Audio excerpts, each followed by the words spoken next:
सुनिए इस वक्त मिलनसार शब्द बिशप मसेदो के संग। भूख के द्वारा, लड़ाइयों के द्वारा आज हमारे शहर हिंसा से भरे जा रहे हैं और ये प्रोग्राम आप तक लेकर आ रहा है प्यार, शांति और आनंद के क्षण। एक ऐसा प्रोग्राम जिसको तैयार किया गया है बेहद ख्याल रखते हुए आपके हृदय के लिए।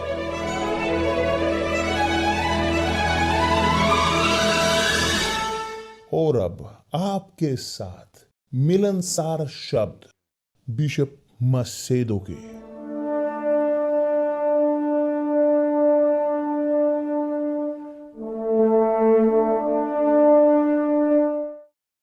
नमस्कार मेरे प्रिय दोस्तों, आप सबका स्वागत है इस ट्रांसमिशन में और आप आशीष प्राप्त करें। और शुरुआत करने के लिए हमारी मेडिटेशन परमेश्वर के शब्दों पर मैं चाहता हूं कि आप खोलें अपनी बाइबल को उत्पत्ति की पुस्तक पहला ही पेज उत्पत्ति का। और मैं चाहता हूं मेडिटेट करना आप सबके साथ। मैं चाहता हूं कि आप साथ रहें इस मेडिटेशन में, क्योंकि ये बहुत ही महत्वपूर्ण है आपके निर्णयों के लिए, आपकी जिंदगी के लिए। देखिए अध्याय 1 वचन 20। परमेश्वर के सूरज और चांद और सितारे बनाने के बाद उन्होंने इस प्रकार कहा, फिर परमेश्वर ने कहा, जल जीवित प्राणियों से बहुत ही भर जाए, जीवित प्राणियों से भर जाए और पक्षी पृथ्वी के ऊपर आकाश के अंतर में उड़े। इसलिए परमेश्वर ने जाति के बड़े बड़े जल जंतुओं और सब जीवित प्राणियों की भी सृष्टि की। कि परमेश्वर ने बड़े बड़े जाति जल जंतुओं के और उन सब जीवित प्राणियों की भी सृष्टि की जो चलते फिरते हैं, जिनसे जल बहुत ही भर गया, और एक एक जाति के उड़ने वाले पक्षियों की भी सृष्टि की। और परमेश्वर ने देखा कि अच्छा है। और तब आप देखते हो इस वचन को कि एक परमेश्वर ने अच्छा है जो बनाया, कि पानी दिया और सब जीवित प्राणियों की रचना की। परमेश्वर ने बनाए बड़े बड़े जल जंतु और सब जीवित प्राणियों की सृष्टि की। और तब वचन 24 में इस प्रकार कहता है, फिर परमेश्वर ने कहा, पृथ्वी से एक एक जाति के जीवित प्राणी, अर्थात घरेलू पशु और रेंगने वाले जंतु। और यहां पर कहा है कि फिर परमेश्वर ने कहा, पृथ्वी से एक एक जाति के जीवित प्राणी, घरेलू पशु यानी और रेंगने वाले जंतु और पृथ्वी के वन पशु जाति के अनुसार उत्पन्न हो, और वैसा ही हो गया। वचन 30 इस प्रकार कहती है, और जितने पृथ्वी के पशु और आकाश के पक्षी और पृथ्वी पर रेंगने वाले जंतु हैं, जिनमें जीवन का प्राण है, उन सब के खाने के लिए मैंने सब हरे हरे छोटे पेड़ दिए हैं। और वैसा ही हो गया। तो उस समय वेजिटेबल वो खाते थे, उन्हें ये जो जंतु थे खाने के लिए, अपने आप को बनाए रखने के लिए, कि जो जीवित प्राण थे।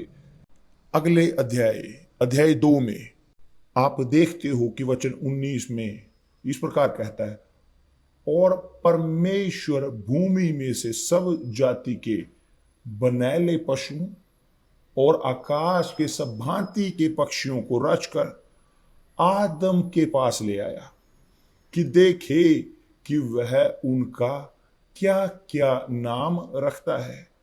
और जिस जिस जीवित प्राणी का जो जो नाम आदम ने रखा वही उसका नाम हो गया।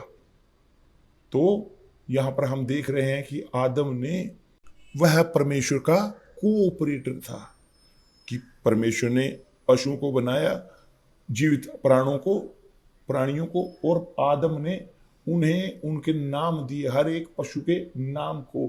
और सब पशु जो उन्हें जो खाने की जरूरत थी उन्हें, वो हरे हरे पौधे, मत भूलिए सो, पशु नहीं बनाए गए थे कि उन्हें मीट खिलाया जाए, मांस खिलाया जाए। उन्हें बनाया गया था कि वो क्या खाएं, केवल हरे पौधों को। क्यों?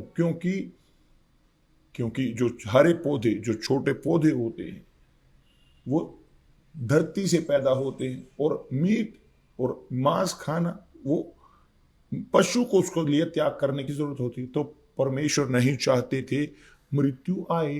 परमेश्वर ने किसी चीज को मरने के लिए नहीं बनाया। परमेश्वर ने सब चीजों को बनाया जीने के लिए, शाश्वत जिंदगी तक। मगर यहां अध्याय 9 में कहा गया, अध्याय 9 वचन 10, परमेश्वर ने नूह के साथ एक वाचा बांधी। परमेश्वर ने नूह के साथ एक वाचा बांधी। और हम उत्पत्ति के सीरीज को देखकर हटे हैं, और इस वाचा में परमेश्वर ने कहा नहीं, वो बाढ़ जो आएगी अब, और कभी किसी पशु को नष्ट नहीं करेंगे, कभी भी किसी भी मानवता को। क्यों? मैं यहां पर चाहता हूं कि आप पूरा ध्यान दें इस वचन पर, कि जो हम यहां उत्पत्ति में पढ़ रहे हैं, कि जो बोल रहे हैं जीवित प्राण के बारे में। जीवित प्राण, जीवित प्राण, जीवित प्राण। क्योंकि प्राण, प्राण आप जानते हो कि जो हमारे शरीर को भरते हैं। तो आपके पास प्राण है, मेरे पास प्राण है, आपके पास प्राण है। और हमारी प्राण जो शरीर से जब अलग होते हैं तो शरीर के साथ क्या होता है? शरीर मर जाता है, शरीर सड़ जाता है, शरीर जिंदगी खो देता है। कि दूसरे शब्दों में जिंदगी जो शरीर की है वो कहां पर है? प्राणों में। जब प्राण शरीर से निकल जाते हैं, शरीर मर जाता है, गायब हो जाता है। और ये बहुत महत्वपूर्ण है जानना कि अगर आप एक व्यक्ति को लें उदाहरण के तौर पर, कि जिसके पास एक स्वास्थ्य है अच्छा, परफेक्ट, मगर किसी कारणवश उसके अंदर कुछ हो जाता है, कुछ उसके अंदर हृदय में समस्या आ जाती है और वो मर जाता है। बाहरी तौर पर वो व्यक्ति ठीक है शारीरिक तौर पर, मगर प्राण उसके नहीं है, तो उसका शरीर के अंदर जिंदगी नहीं है।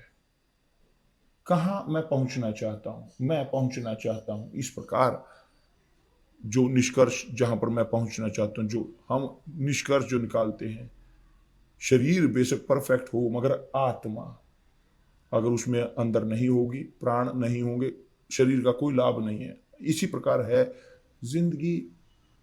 परमेश्वर देखते हैं इस संसार को, लोगों को प्रभु यीशु मसीह में, कि अपनी जिंदगी को देने के लिए अपने प्राणों को उसने दिया, अपनी आत्मा में अपने आप को विनम्र किया, और एक प्रकार से मनुष्य के शरीर को ग्रहण किया जिस प्रकार हम हैं, ताकि हम और ताकि वो बेहतर हम वो हो सकें, वो त्याग कर सकें मृत होकर, हम सबके लिए, उन सबके लिए जो उन पर विश्वास करते हैं, कि प्राण, जीवित प्राण के द्वारा प्रभु यीशु संसार में आए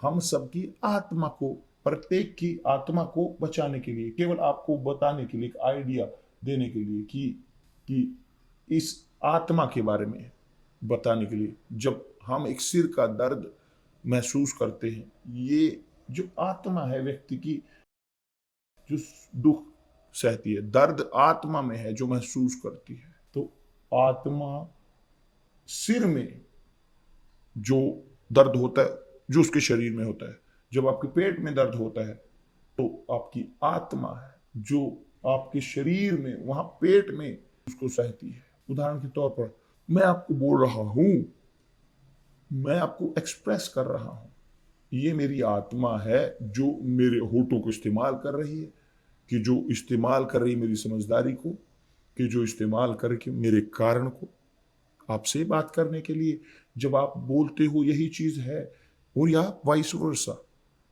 तो हमारी आत्मा है कि हमारे जिंदगी का केंद्र, हमारी आत्मा, आपकी आत्मा, आपके प्राण। एक व्यक्ति उदाहरण के तौर पर जिसके पास तनाव है, शारीरिक तौर पर वो डॉक्टर पर जाते हैं, कोई भी शारीरिक समस्या नहीं है, कोई भी एग्जाम वो करें, वो एग्जाम बिल्कुल ठीक आएंगे, उनका रक्त सही होता है, उनका कोलेस्ट्रॉल सही होता है, और दूसरी चीज, और सब कुछ, सब चीजें, सब कुछ परफेक्ट। मगर उनके अंदर होता है एक तनाव बेहद शर्मसार, उनके पास अनिद्रा होती है, उनके पास, उनके अंदर होता है वो परछाइयाँ, आवाजें सुनाई उन्हें देती हैं।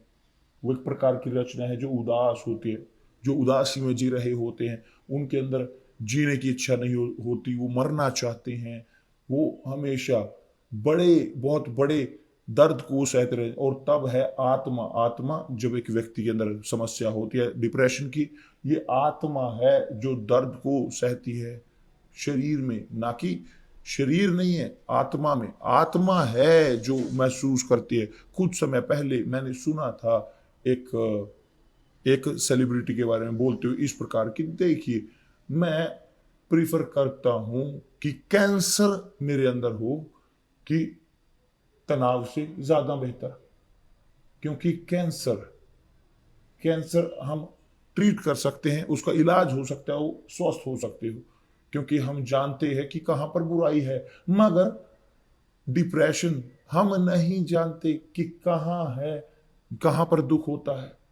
हम उसे झेलते हैं सिर से लेकर पांव की एड़ी तक, क्योंकि पूरी आत्मा नरक में, बीमारी में होती है। डिप्रेशन पूरी आत्मा को नष्ट करता है, कि जो एक व्यक्ति, जो उनके लिए जो अस्तित्व नहीं होता कि जिसका इलाज हो सके।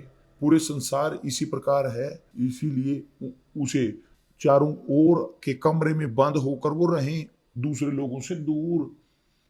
वो चाहे उनके पास संसार उनके पैरों में हो, पैसा चाहे जो मर्जी, जितना मर्जी उनके पास हो, मगर उनके पास अगर डिप्रेशन हो तो कोई भी, कुछ भी चीज जो इस संसार की उन्हें चीज दी जाए उन्हें संतुष्ट नहीं कर सकती। तो वो प्रीफर करते हैं मरना, क्योंकि दर्द उन समस्याओं के अनुसार जो उन तक, उनके अंदर होता है, उनके अनुसार जो लोग हमें बताते हैं, दर्द डिप्रेशन में फंसे हुए व्यक्ति को, उसकी आत्मा को ये असहनीय होता है, असहनीय ये होता है। बहुत सारे लोग इस प्रकार बोलते हैं, मगर ये तो नई चीज है। नहीं, नई चीज नहीं है डिप्रेशन। और एक व्यक्ति की आत्मा को भर कर रखता है। जो व्यक्ति डिप्रेशन में होता है वो चाहते हैं उस बहुत बड़े दर्द से दूर होना चाहते हैं, तो किस ओर जाते हैं, आत्महत्या की ओर। मगर आप शायद इस प्रकार की समस्या में जी रहे हो, आपको जरूरत नहीं है अपनी जिंदगी को लेने की, खत्म करने के लिए। इस दर्द को, आप इस दर्द को खत्म कर सकते हो और जी सकते हैं एक अच्छी, आशीष से भरी हुई जिंदगी, खुशनुमा जिंदगी। जब से आप अपनी आत्मा के इस उपचार में लगे हो, तब से, कि जब से आप चाहते थे प्रायोरिटी देना अपनी आत्मा के मोक्ष को, क्योंकि प्रभु यीशु आए थे बचाने के लिए हमारी आत्मा को। वो हमारे शरीर को बचाने के लिए नहीं आए थे। शरीर की वो है कि ऑलरेडी खत्म होता जा रहा है, वो धूल में जाएगा, धूल से आया धूल में जाएगा। जो आत्मा, आत्मा जो समझदार है, जो समझदारी है, जो कारण देती है, वो परमेश्वर तक जाएगी। मगर आत्मा, आत्मा नहीं, आत्मा वो इधर उधर नहीं घूमती फिरेगी। आत्मा या तो जाएगी सीधी, या तो लेकर जाएगी सीधी अब्राहम के बुज़्म में, प्रभु यीशु के बुज़्म में, कि जो जिन्होंने हमें बचाया है, और या फिर वो जाएगी या लेकर जाएगी नरक में, जो बुरी आत्माएं, शैतान की आत्माओं द्वारा। तो आपको देखने की जरूरत है मेरे दोस्त कि आपकी आत्मा है एक बहुत ही महत्वपूर्ण आपकी जिंदगी में। ये है आपकी आत्मा। उदाहरण के तौर पर मैं देखता हूं, मैं आपसे इस वक्त बोल रहा हूं क्योंकि मेरे ये आनंद मेरी आत्मा में है, और मेरे अंदर शांति है, मेरे अंदर आनंद है, मेरे अंदर खुशी है जिंदगी में। और इससे बाहर चाहे मेरी सबसे बड़ी खुशी इस प्रकार है कि मैं बचाऊं आत्माएं जो खोई हुई है यहाँ। मगर मैं व्यक्तिगत तौर पर मैं इस प्रकार बहुत खुश होता हूं कि मैं जितना यहाँ पर मौजूद हूं आप तक आपको परमेश्वर के शब्द आपको बता रहा हूं, सिखा रहा हूं परमेश्वर के शब्द। मगर हम यहाँ पर सब सब जो हैं, जो सब चीजें परमेश्वर ने बनाई, उन्होंने जीवनदायी आत्मा बनाई। प्रेरित पौलुस वहां पहला कुरिन्थियों में भी उसने इस प्रकार कहा है, उस प्रकार कहता है कि पहला मनुष्य, पहला आदम बनाया गया था जीवित प्राण। परमेश्वर ने आदम को बनाया धरती की मिट्टी से, और उसने उसे जिंदगी दी, उसको एक जीवन दिया, प्राण बनाया। मगर दूसरा आदम पौलुस जो बोलता है, बताते हुए प्रभु यीशु के बारे में, परमेश्वर ने उसे जीवनदायी आत्मा में परिवर्तित किया। अब देखिए अंतर, देखिए कि पशु, पक्षी, मनुष्य बनाए गए थे प्राण, जीवित प्राण, मगर प्रभु यीशु आए, पैदा हुए कार्य के लिए, पवित्र आत्मा के कार्य के लिए, और बनाए गए रहे जीवनदायी आत्मा के तौर पर। तो क्या मैं यहां पर निष्कर्ष निकालता हूं? निष्कर्ष इस प्रकार मैं निकालता हूं कि जब एक मनुष्य है जीवित प्राणी, वो दुख में झेलेगा, दुख रहेगा, दुख होंगे, और अंत समय में आपकी आत्मा खो जाएगी और बहुत सारी गहराइयों में, नरक में।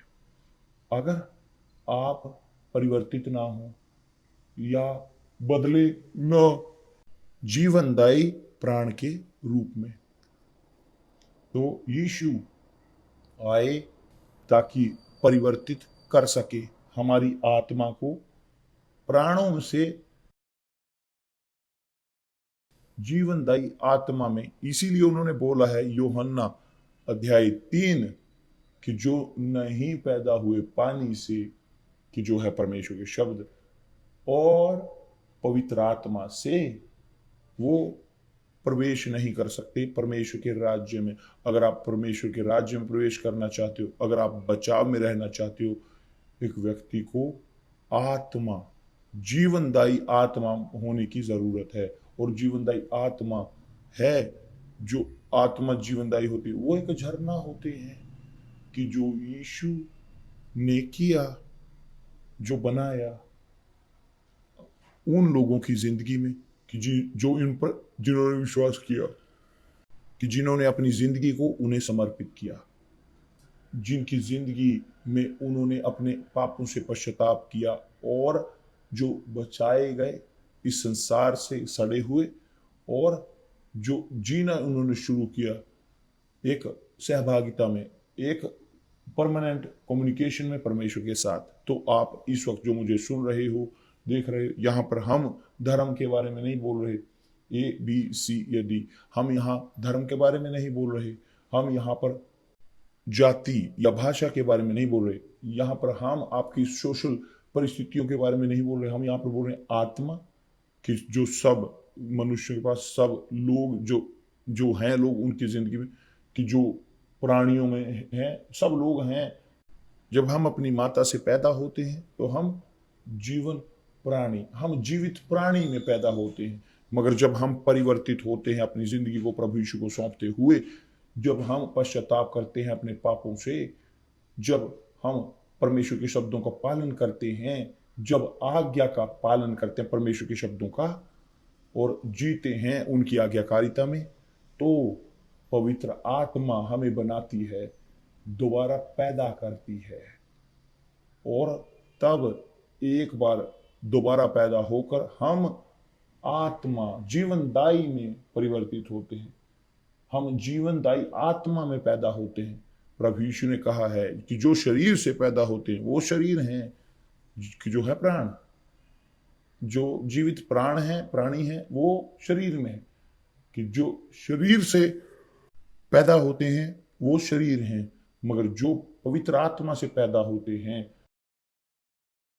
वो आत्मा है। कि दूसरे शब्दों में जीवनदायी आत्मा। प्रभु यीशु भी इस प्रकार भी बोलते हैं कि जो पानी मैं उन्हें देता हूं, कि जो है पवित्र आत्मा, ये पानी उन्हें एक सोते में परिवर्तित करेगा, जो जिनके अंदर से शाश्वत जिंदगी तक वो पानी, जीवनदायी पानी बहेगा। जब एक व्यक्ति पवित्र आत्मा प्राप्त करता है, उससे बपतिस्मा ग्रहण करता है, उसकी मोहर को प्राप्त करता है, उसके पास परमेश्वर की वो गारंटी होती कि वो जिएंगे शाश्वत जिंदगी तक उनके साथ, क्योंकि वो परिवर्तित होते हैं जीवनदायी आत्मा के रूप में। और ये वास्तविक है कि आपको अपने, अगर आप विश्वास को नकारते हो तो आत्मा को खो देते हो और मोक्ष को भी खो देते हो।